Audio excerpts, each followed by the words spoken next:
네, 서성화는 묶어서 한 번에 갈게요.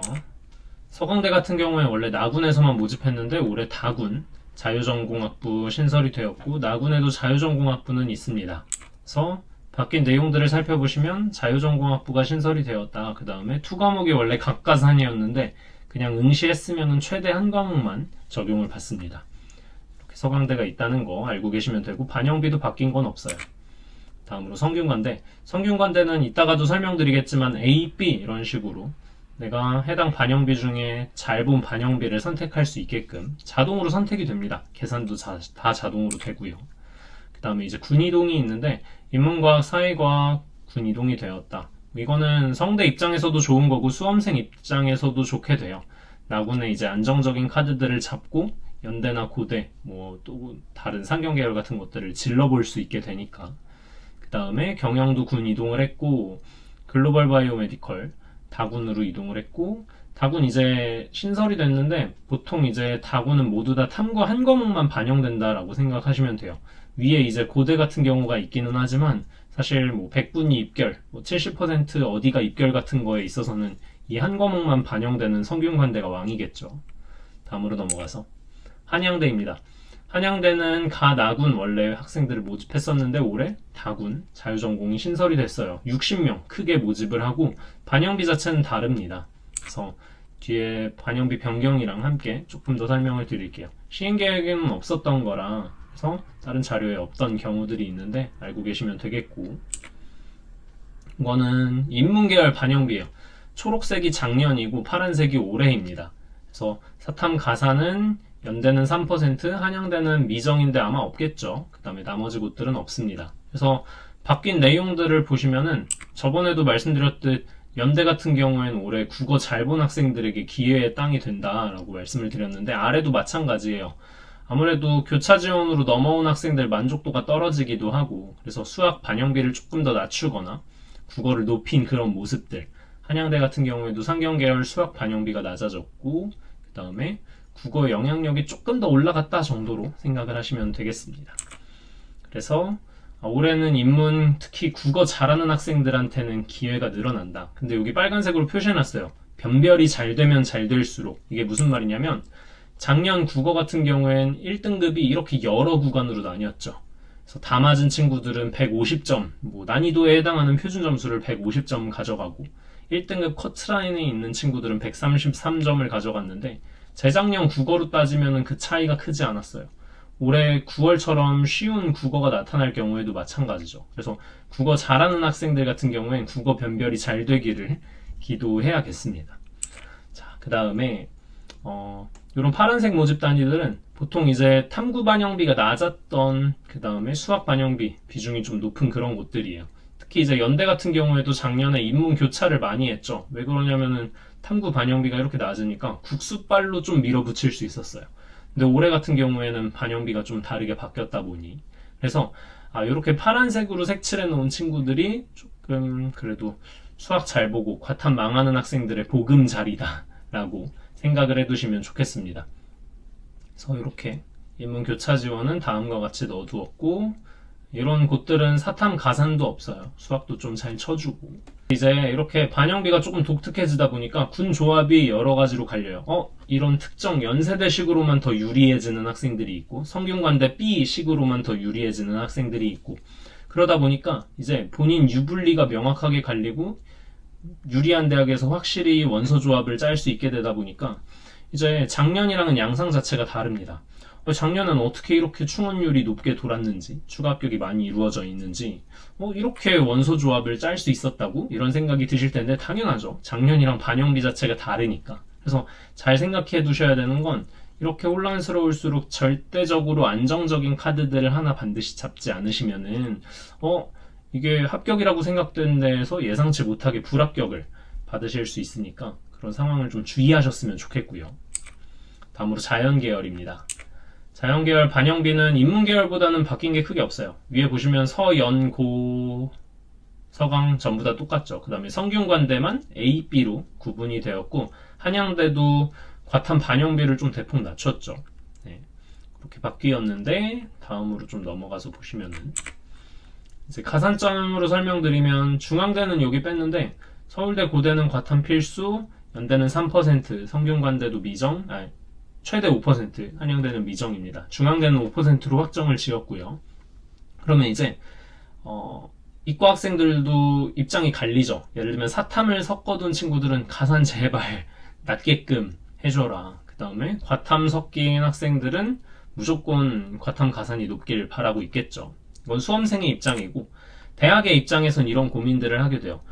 아니, 화학 2등급이랑 사회문화 1등급 중에 누굴 더 뽑아야 좋은 학생일까? 이런 고민을 하는 대학들도 있을 거고요. 그 다음에 두 번째로는 그런 거 상관없이 어떤 학생들 뽑아야 좀 입결도 잘 나오고 우리의 뭐 위상이 좀 더 높아질까? 이런 고민을 하는 학교들도 있겠습니다. 네, 그런 게 반영돼서 가산점 같은 것들이 나올 텐데, 이제 뭐 서성한이니까 그래도 성대 같은 경우에는 A, B로 나뉘어져 있어서 탐구를 좀 못 본 학생들은 요런 반영비로 학생들을 흡수하고, 그다음 잘 본 학생들은 위에 반영비로 학생들을 흡수할 테니까 가산점을 뭐 몇 프로를 매기든 그건 자유일 거예요.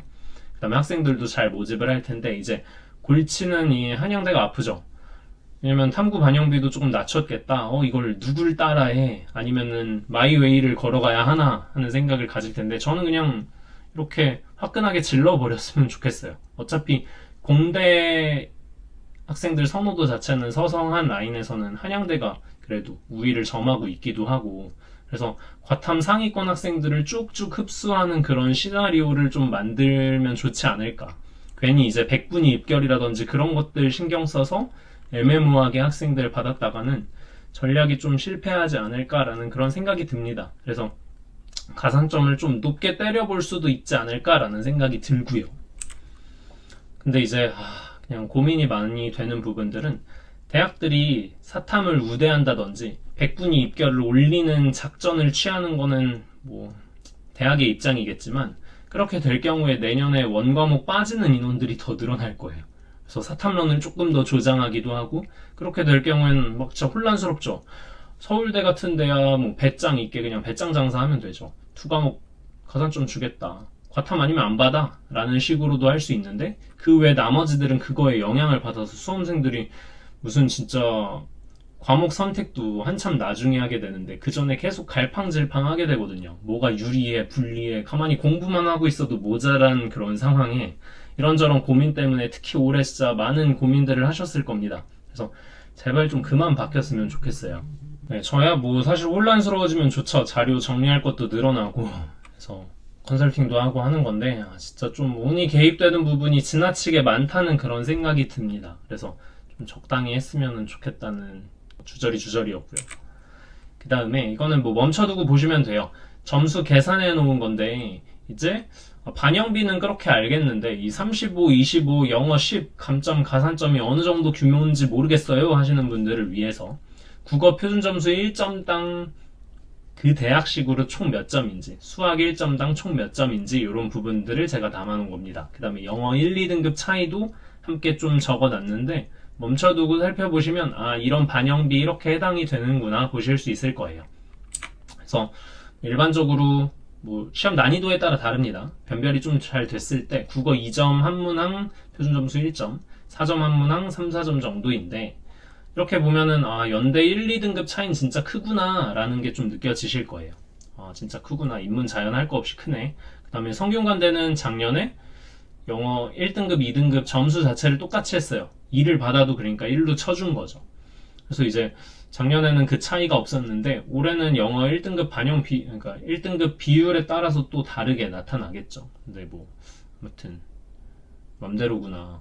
뭐 이름이 있으신 분들이야 뭐 이게 작전을 잘 짰다, 뭐 입결을 올리기 위해 머리를 잘 썼네 라고 말씀을 해주실 수도 있겠지만, 전 좀 약간 좀 모양이 빠지지 않나라는 그런 생각이 듭니다. 네, 그렇게 되고, 그 다음에 그런 질문 주시는 분들이 계실 거예요.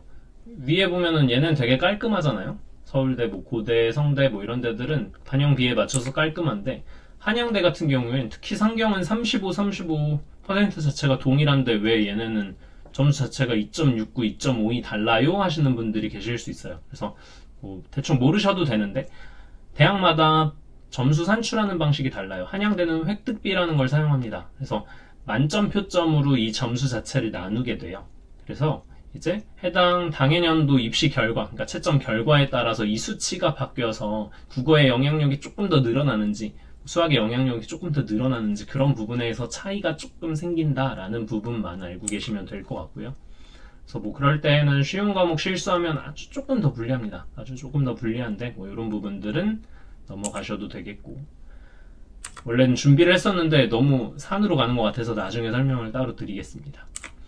그리고 이제 다군 같은 경우 파란색이 다 신설된 그런 곳이죠. 그 다음에 성균관대 다군은 이제 탐구 한 과목만 반영되는 걸로 그렇게 바뀌었는데, 아무튼 예전에는 중앙대만 거의 독보적으로 이제 다군에 있다가 올해는 되게 많은 곳들이 우르르 생겼어요. 전년도 입결 자체도 없습니다. 뭐 추가 합격 몇 바퀴 돌았는지 이런 부분들 없죠.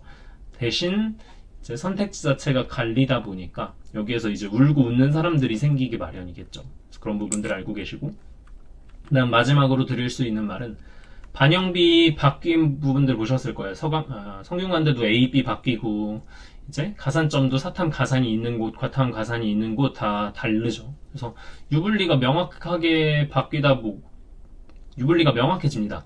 그러다 보니까 짜게 잡거나 후하게 잡는 그런 모집 단위들이 생기기 마련이고, 그랬을 때 이제 보수적으로 잡아서 4칸이 합격하는 경우도 생길 텐데 과열돼서 그쪽으로 유리하니까 학생들 특정 점수대가 쏠려서 5칸인데도 불합하는 그런 케이스들이 생길 거예요. 그래서 다들 막 1칸, 2칸, 3칸 합격 이런 스나이핑에 대한 환상에 젖어 계신 그런 분들이 많은데, 그런 것보다도 확실하게 내 5칸, 내 6칸이 안정인지 그런 하방 자체를 조금 더 두텁게 끌어올려 두시는 걸 추천을 드려요. 그 다음에 그냥 드릴 수 있는 말 중에 하나는 뭐 4칸이라고 3칸이라고 조금 5칸 끝자락이라고 그거 다 내가 합격할 수 있는 카드 아닙니다. 보수적으로 보셔야 되고, 작년처럼 반영비 다 똑같이 뭐 천편일률적인 가산점 이런 것도 없었으면 아예 잡히지도 않는 곳도 많아요. 그래서 아예 내 거라고 생각하지 마시고 좀 조심하시는 걸 추천을 드리겠습니다. 아까 뭐 점수 계산이라든지 이런 것들 더 설명드리려고 했는데 시간 관계상 길어지면 아무도 안 보시더라고요. 재미없으셔서. 그래서 다음에 따로 좀 뽑아서 설명드리도록 할게요. 시청해주셔서 감사합니다.